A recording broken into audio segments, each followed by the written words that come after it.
Hi, so I thought I'd do a little video just showing people what my Zwift setup looks like. Got my bike set up in the Zwift kickers or the Wahoo kicker snap. So it's a smart trainer and it just clamps the rear wheel in place, and I spin a little wheel which turns a flywheel, and you see the blue and red lights.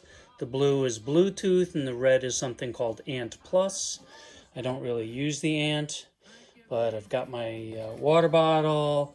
It's hard, I don't know if you can see, but I have a cadence sensor on my cranks there. Got my aero bars, the all-important towel, my computer on my phone. Right, so if I wake up my phone here, you'll see that I also keep my music running. You hear it in the background. And I will bring up my Zwift app. Got my computer. Got a fan over there because that's really super important. You sweat a lot, even if it's cool in the basement. I have my fan control, the Zwift app running on my Mac. Of course, I could have that running on an Apple TV, or I could just be projecting it onto a TV. Got some tunes playing off my phone. So let's see what happens when I get on and I fire up. So the software that's running right now on my computer is Zwift. And I am going to click Let's Go. And it's going to launch the software. Just pedaling a little bit to start getting the sensors and everything going while Zwift starts up.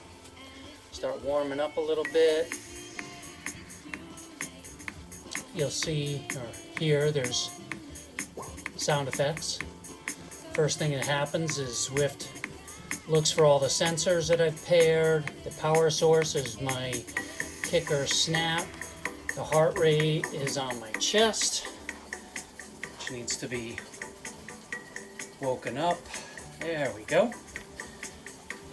And cadence sensor and the controllable device. So once it's running, I can see things like different guest world schedule on the right, upcoming events if I want to join an event, just some notifications. On the left there, the tour for all. I've completed 2 of the 5 stages. And then most importantly here in the middle, you'll see I've got London, Richmond. Those are 2 guest worlds. So I can ride a couple routes in London or in Richmond or Watopia. Watopia is a fictional world, and there's a lot of routes there. I like riding there. I'll just show you what London looks like. I can go and pick a route. Right? I can choose to sort alphabetical, by distance, by elevation. Right? And you see this is the total vertical gain. I ride the Greater London flat all the time. Well, not all the time.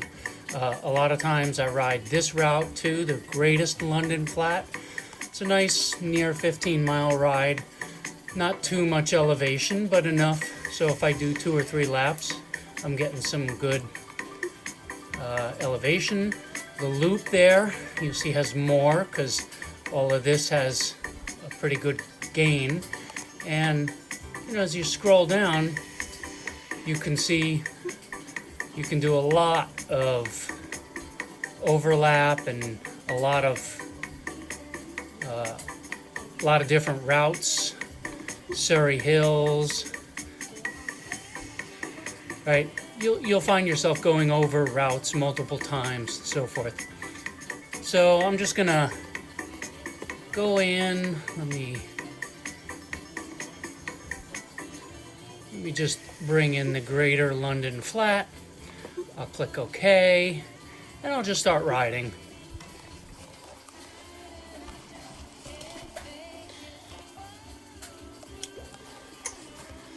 So it puts me on my bike at a starting location.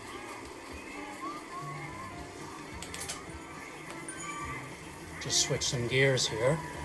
You'll see up top, I'm riding at about 16 miles an hour. I've traveled 0 miles. I've gone 0 vertical feet. Somebody just gave me a ride on. That's like saying, hey, keep up the good work. Little green thing is a challenge. I'm not really going to attempt this challenge right now, but it's a sprint to that. You see off in the distance the little arch there. Once I get under it, on the right hand side of my screen on the top, you see just sort of a little close-up aerial view of the route that I happen to be running. You see a list of people. See these little thumbs up here. That's how I can give these riders what's called a ride on. And there they go, they just went past me. So it's a way of saying, hey, good job, you know, I'm with you. Because this is a huge community. You'll notice on the right that list of riders, right? You'll see my name in blue. And the rider directly in front of me and the rider directly behind me are the ones above and below, respectively. You'll see the flags next to their names. So you can tell that people are from all over the world. And as they pass me, they go from being below me to being above me in that list. So at any point in time, if I want to click on a rider and give him a ride on, I just click on his name and give him a thumbs up. And then I go back to me. But if I leave it here, I'm going to get different views of this particular rider. So at the bottom, you also see a little graph being generated.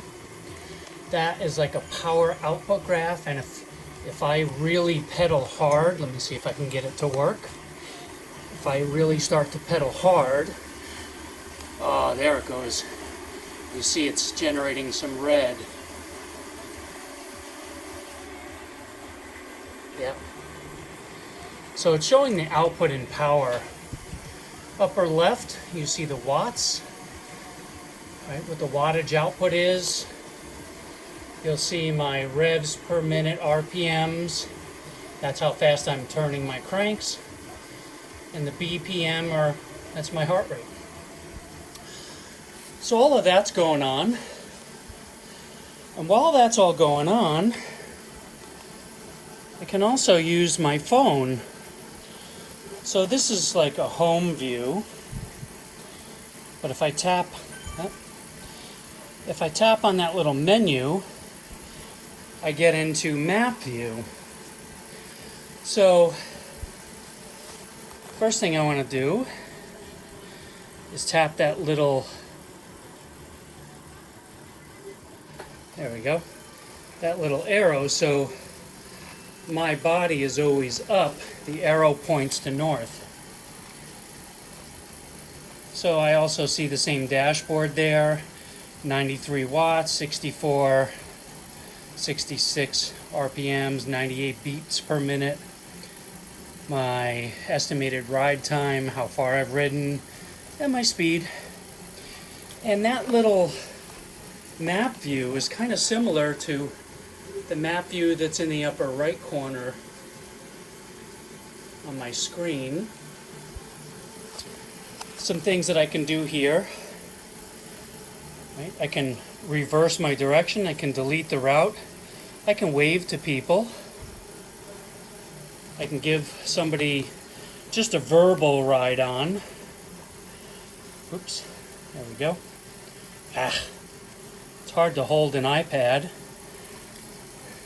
and film. Some of the other things, put the hammer down, I'm toast, feeling good. I can change my point of view. So that little eye that's there, watch what happens as I hit that. I changed my, whoops, I hit the picture. I changed my perspective of me. Right, I can look at me from way up above, or just come right back to back. This is pretty much where I normally ride. I look at myself from behind.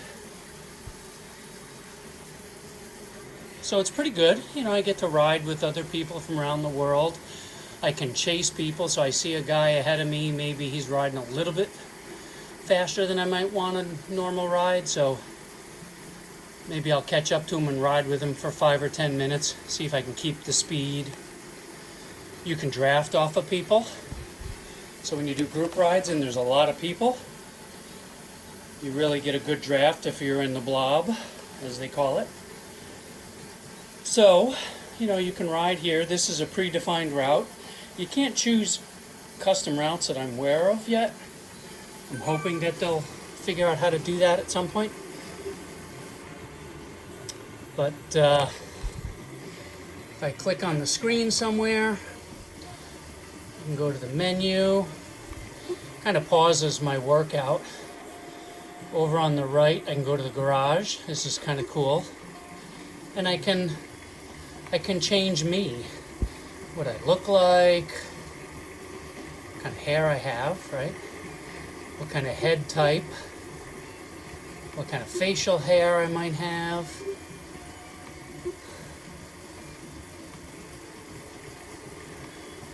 I don't know why I have a helmet, really. It doesn't matter in a game. But glasses, there's some new stuff in here, as you can see. I have to unlock things. So once I get to level 19, I'll unlock another pair of glasses. What kind of jersey I'm wearing. I think there's a lot of jerseys that I've unlocked. The next ones are at level 20. At each step of the way, you get to unlock stuff. Socks, goofy. Some goofy, some not so goofy. It's pretty cool, you know. You get to customize yourself. I can go back into the game and it just kind of picks up where I left off. So it's cool because the companion app on my phone controls the computer. So for example, I'm coming up to a turn.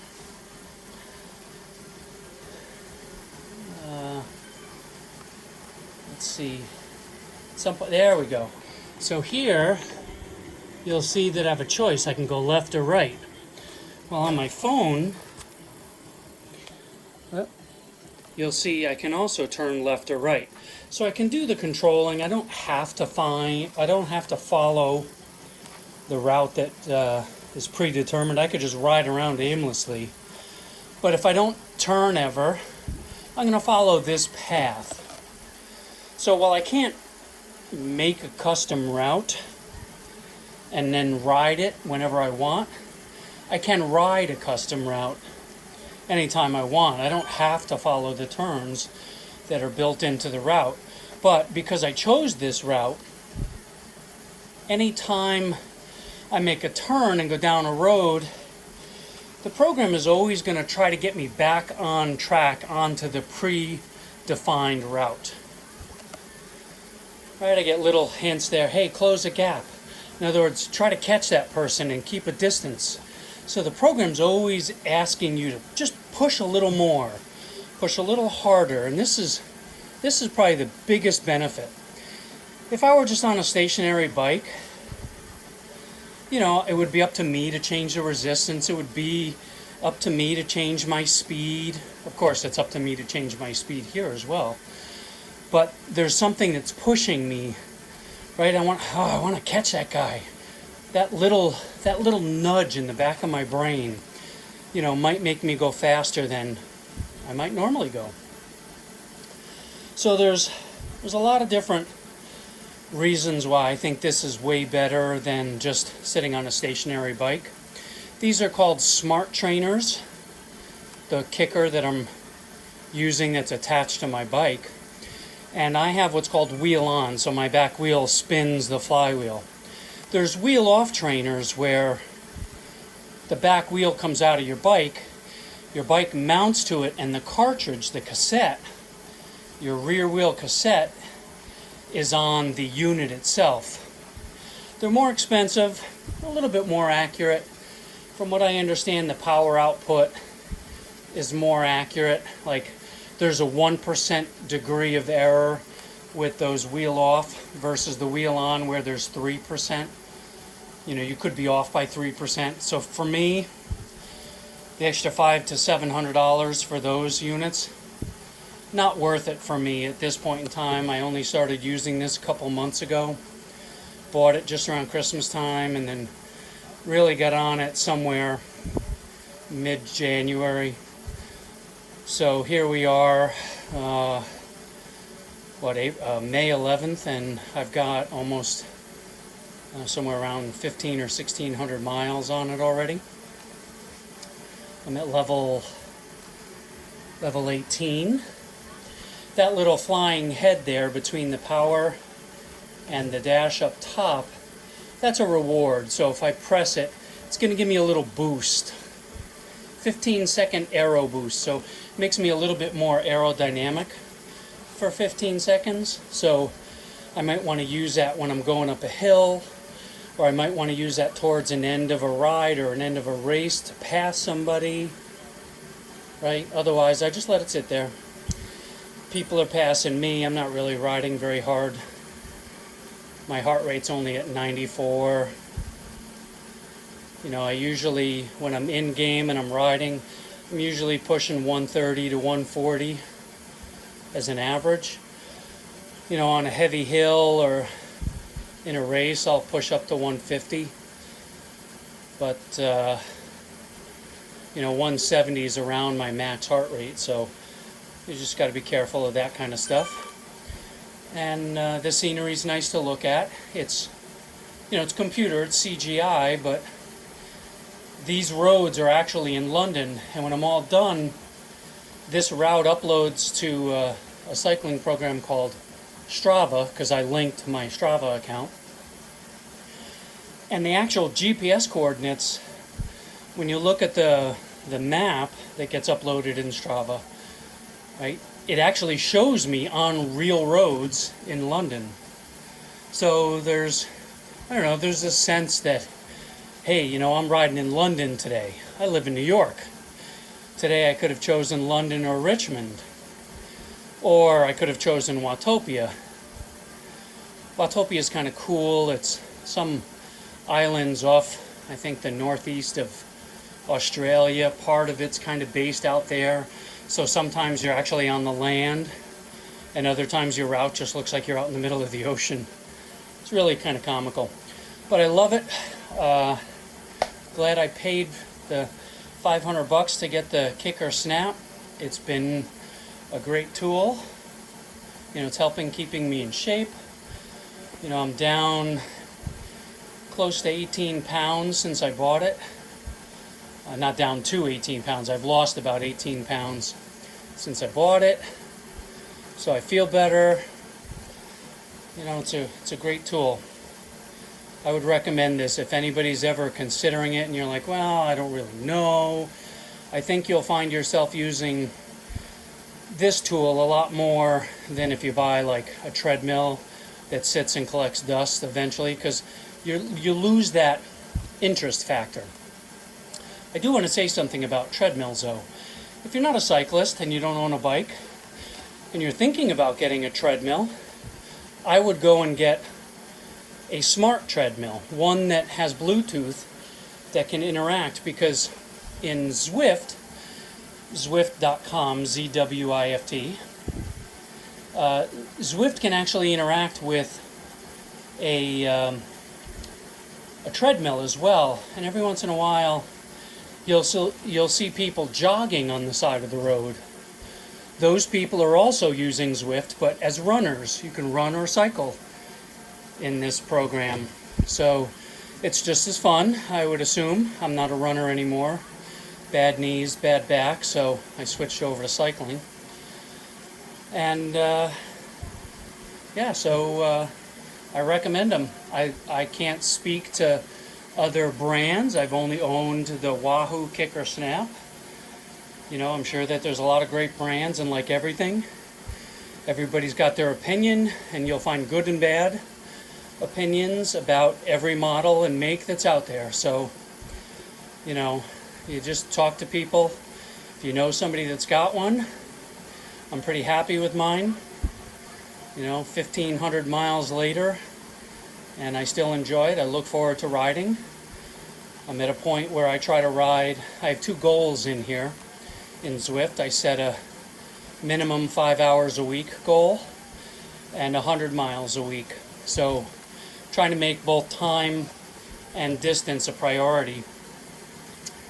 When I ride on an individual day, unless it's a special ride like a race, I pretty much set a goal for myself. I have to ride for at least an hour and at least 20 miles. So if I ride for an hour and there's a lot of hills, maybe I'll only get 17 miles. So then I'll ride until I hit 20 miles. So I have to hit both of those goals on a daily basis. Like I said, unless it's a race. I've only done a couple of those. You know, when you go all out for 30 minutes and you've only ridden 14 miles because there were a lot of hills, you're pretty much toast. So I give myself that exception. But then when I get on to just do a regular casual ride, the next time I'll make sure I'll go 30 miles to make up that distance. So pretty cool. I recommend them, and hope you learned something.